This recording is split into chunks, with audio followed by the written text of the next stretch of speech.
అయోధ్య నుంచి ఆహ్వానం వచ్చిందా మీకు? అదేనండి, రామచంద్రుని అయోధ్య అక్షతలు అందుకున్నారా? వీటిని ఏం చెయ్యాలి అనేగా మీ సందేహం.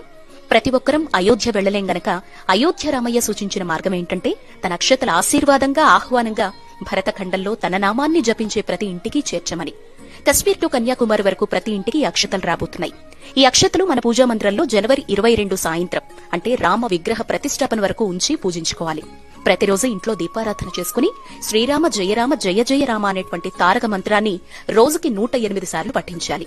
జనవరి 22న విగ్రహ ప్రతిష్టాపన అనంతరం ఇంట్లో అంతా తలపై చల్లుకుని ఇంకా మిగిలితే రామ ప్రసాదంగా భద్రపరుచుకోవచ్చు. అక్షతలు రానివారు చింతించకండి. కొన్ని సాంకేతిక ఇబ్బందుల వల్ల ప్రభుత్వ సేవకుల నుంచి మాత్రమే మన వరకు రాకపోయి ఉండొచ్చు. కానీ రామ ప్రియ సేవకుడు హనుమాన్ ద్వారా తన ప్రియ భక్తులెవరో రామయ్యకు తెలియదంటారా? అక్షతలు రావడం కాదు ముఖ్యం, రామయ్య తండ్రి రాజ్యస్థాపన కోసం ఎదురుచూస్తూ స్వాగత సుమాంజలికి సిద్ధం కావడం మన కర్తవ్యం.